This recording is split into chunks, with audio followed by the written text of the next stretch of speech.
Salut à toutes et tous, j'espère que vous allez bien. Aujourd'hui on se retrouve avec une vidéo plutôt astuces, conseils d'écriture. J'espère qu'elle vous plaira. Aujourd'hui je vais vous partager 10 erreurs d'écriture que l'on fait lorsqu'on commence l'écriture d'un roman ou d'une BD ou d'un album. Alors j'ai listé moi 10 erreurs que personnellement j'ai fait, et si je les avais connues plus tôt, peut-être que j'aurais gagné un petit peu de temps. Donc j'espère que ça vous aidera pour la suite. On va commencer avec la première erreur qui est travailler son univers avant ses personnages. Alors c'est vrai que lorsque l'on commence à créer une histoire, on commence aussi à avoir une prémisse de qu'est-ce que va être notre univers. Par là j'entends par exemple sa géographie, ses mœurs, la gastronomie, etc. Mais ça ne doit rester qu'une idée vague, et surtout ne foncez pas la tête baissée là-dedans. Parce que si vous partez tête baissée à fond sur l'univers, vous allez en perdre votre intrigue et vos personnages, et en général au bout d'un moment, après avoir travaillé des heures et des heures là-dessus, certes vous avez un univers très riche, mais vous savez pas du tout ce que vous allez raconter dedans. Et là à ce moment-là c'est un peu la galère.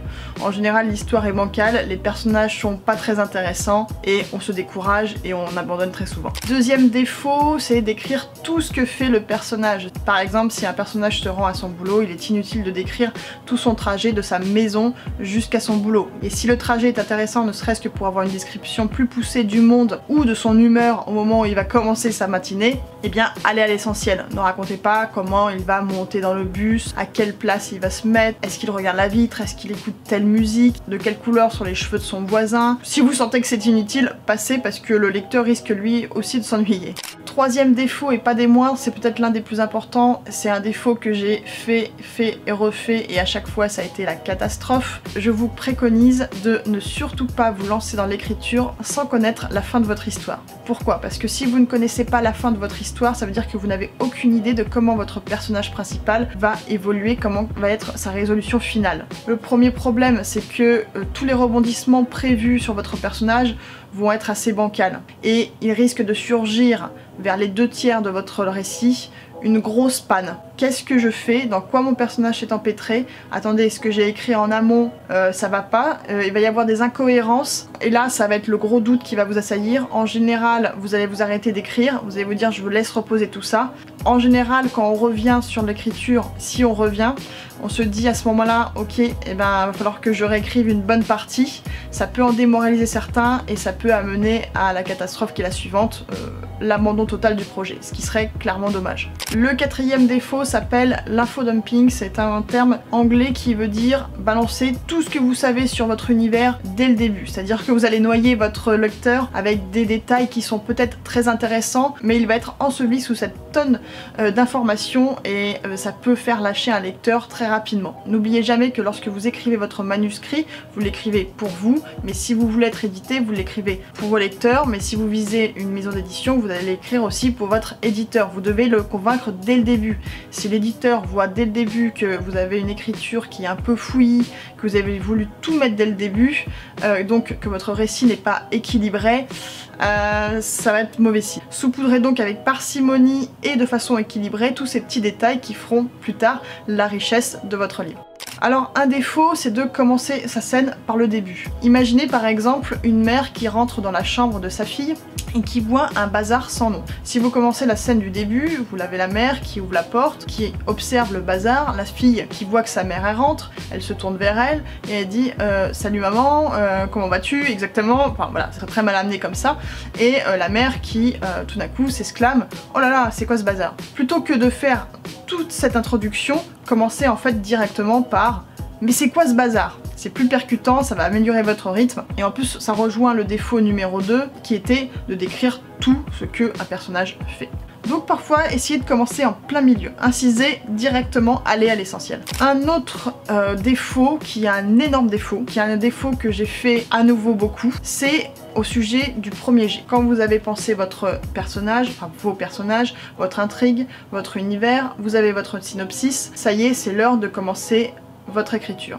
Mais il y a un ordre, il faut commencer l'écriture du premier jet. Vous allez lâcher tous les chevaux. Allez-y, écrivez, écrivez. Et l'erreur à ne pas faire arrive pile poil à ce moment-là. Alors l'erreur c'est celle-ci. Par exemple, je me lance dans mon premier jet. Moi personnellement j'écris le matin, à peu près de 9h à midi. J'écris, très bien, je m'arrête, après l'après-midi je fais autre chose. Le lendemain, il est 9h, la chose à faire c'est de continuer mon écriture. Je continue. La chose à ne pas faire c'est de relire et reprendre tout ce que j'ai écrit la veille. Le premier jet, sa caractéristique c'est qu'il est loin d'être parfait. C'est un brouillon, c'est en fait un peu une ébauche, c'est juste un squelette de ce que vous allez réaliser plus tard. Donc si vous le relisez, c'est sûr, il y aura plein de défauts, que ce soit orthographe, syntaxique, de mise en page, l'intrigue, le rythme, peut-être certains personnages ne seront pas assez percutants, il y aura plein de choses à revoir, mais c'est pas l'heure. L'heure est d'avancer, de finir ce premier jet. Beaucoup d'auteurs se lancent dans l'écriture de leur premier jet et abandonnent à cause de ce défaut, parce qu'ils sont toujours insatisfaits de ce qu'ils ont écrit et en fait ils n'avancent pratiquement jamais. Autre défaut, le Deus Ex Machina, c'est-à-dire que dans votre intrigue, il y a un moment où vous savez pas comment vous en sortir, il y a une situation qui est bloquée et là vous allez faire appel à ce qu'on appelle le Deus Ex Machina. Alors je sais pas si vous voyez cette image, dans le théâtre, dans l'Antiquité ou même il y a très longtemps pendant la Renaissance ou au Moyen-Âge, c'était un petit peu ce dieu qui était descendu avec une ficelle sur la scène et qui venait résoudre une situation bloquée. Alors si vous n'avez pas encore trop saisi de quoi je parle, imaginez, alors j'ai des exemples en tête, par exemple un personnage qui est au bout du rouleau, qui est très pauvre, qui a plus du tout de solution financière et il ne peut pas continuer son aventure. Imaginez par exemple qu'il reçoit une lettre et tout d'un coup il est riche parce qu'il vient d'hériter d'une énorme fortune. Ça peut paraître un petit peu trop facile, voilà, il sort de cette situation, il continue son aventure grâce à cet héritage sorti un petit peu du chapeau. Ou alors la fameuse balle qui est envoyée sur votre personnage principal, vous croyez qu'il est mort mais non, en fait au niveau de son cœur il y avait son journal intime qui était juste là et c'est le journal intime qui a retenu la balle. Vous voyez, moi c'est ce genre de scène où je me dis ça n'arrive que dans les films, ou alors c'est hyper rare. Bah, ça c'est un Deus Ex Machina. C'est pas forcément un personnage qui arrive de nul, ça peut être aussi une situation ou un objet comme le fameux journal intime. Septième défaut, voire beaucoup trop grand pour son histoire. Alors j'ai déjà parlé avec bon nombre de personnes qui voulaient se lancer eux aussi dans l'écriture et en général les gens n'ont pas envie d'écrire un simple roman, juste un one shot, non ils ont envie de se lancer dans une série et alors pourquoi pas, hein, ça peut être 2-3 tomes mais ça peut être aussi des séries de 15 tomes, j'en ai déjà entendu beaucoup. Et là en général je leur dis, est-ce que vous êtes sûr? Parce que pour écrire déjà un tome, il faut avoir réfléchi de manière assez conséquente sur les personnages, l'intrigue, l'univers, mais imaginez faire ça sur 15 tomes, c'est gigantesque. Alors certes, il y en a certains qui vont vous dire, ouais mais j'ai tellement de choses à raconter. Si vous voulez motiver, que ce soit des lecteurs, des acheteurs ou un éditeur, et que vous leur annoncez dès le début cash qu'il y aura 15 tomes, ou même moins, allez voyons 5 tomes, bah d'un point de vue financier, ça va faire grincer des dents. L'éditeur déjà c'est lui qui va avancer l'argent, s'il s'engage pour 5 tomes, il y a forcément un petit risque. En plus l'éditeur lui ne va pas prendre ce risque là, si le premier tome il ne fonctionne pas, votre série elle ne continuera pas et je vous annonce ça va être une énorme frustration. Ensuite si vous voulez faire de l'auto-édition et que vous annoncez déjà à vos lecteurs qu'il y aura 5 tomes, bah c'est un coût en plus. Aujourd'hui avec tout ce qu'il y a comme livre qui sort, on n'a pas toujours envie de se lancer dans 10 000 séries à 5 tomes. Imaginez, financièrement personne ne peut suivre. Donc mon conseil c'est, si vous commencez, si vous n'avez pas de nom dans l'édition, pour réussir à motiver un éditeur ou vos acheteurs, commencez par quelque chose de beaucoup plus petit. Moi personnellement j'aime beaucoup écrire sur les one shot, déjà parce que ça va pas me créer la frustration potentielle de est-ce que ma série va être cassée ou non parce que il y aura pas de succès. Moi j'aime bien que mes lecteurs en fait une fois qu'ils aient lu ce premier tome, et ben ils ont déjà une fin, quitte à si ça a plu, et ben on va faire un autre cycle, on trouvera autre chose, ou alors faire des séries plutôt courtes, une duologie ou une trilogie. Moi personnellement j'aime pas aller au-dessus. Donc ne voyez pas trop grand, ça ne sert à rien et ça va vous desservir. 9e conseil, ça c'est plutôt un conseil sur la forme. Quand vous allez écrire votre roman, pensez à votre éditeur. Pensez à celui, si vous ne voulez pas d'éditeur, mais à celui qui va vous corriger. Donc n'écrivez pas avec une police sortie de nulle part, faites un truc très simple, un Calibri, un Time New Roman, et pensez aux marges d'écriture et aux interlignes. Alors tout simplement pour les annotations et aussi pour le confort d'écriture pour les interlignes. Alors moi les marges je les baisse juste un tout petit peu, parce que sinon vous allez écrire sur une colonne, alors là par contre ça va être l'effet inverse, mais par contre les interlignes moi j'écris en 2.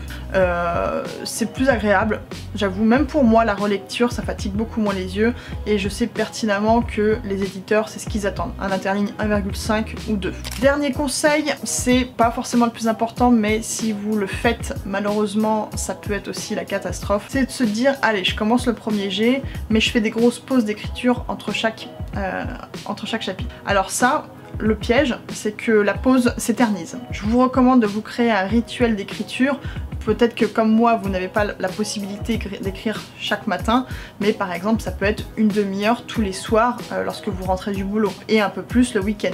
L'avantage de ça, c'est que vous serez tout le temps baigné dans votre histoire, vous allez y réfléchir sans cesse, vous allez pouvoir, même si vous avez un petit carnet, ça c'est encore mieux avec vous, pouvoir écrire des notes sur potentiellement ce que vous allez pouvoir réécrire, changer plus tard lorsque vous vous mettrez à fond sur votre texte. Mais ne laissez jamais votre texte reposer plus d'une semaine. Alors là, le risque, c'est que vous perdez tout simplement l'envie d'écrire, de continuer ce projet. Et c'est très rare de se remettre dedans. En général, quand on se remet dans un projet qu'on a abandonné plusieurs mois, voire une année, on change tout, on réécrit tout, et là, vous voyez tous les défauts qu'on a énumérés, en général, on les fait tous. Voilà, j'espère que, en tout cas, ces 10 défauts, moi ces 10 défauts, ne soyez pas, soyez indulgents avec vous-même, c'est pas grave si vous en faites, le but c'est d'essayer de ne pas les reproduire. Voilà, j'espère que ça vous a plu, que ça va vous aider. N'hésitez pas dans les commentaires à me dire si vous avez d'autres questions, que ce soit en rapport avec ces défauts ou autres. Si vous avez besoin d'autres astuces, si vous avez besoin d'autres astuces de conseils d'écriture, bah demandez-le, je pourrais en faire peut-être une vidéo et vous aider. A très bientôt, salut, ciao ciao.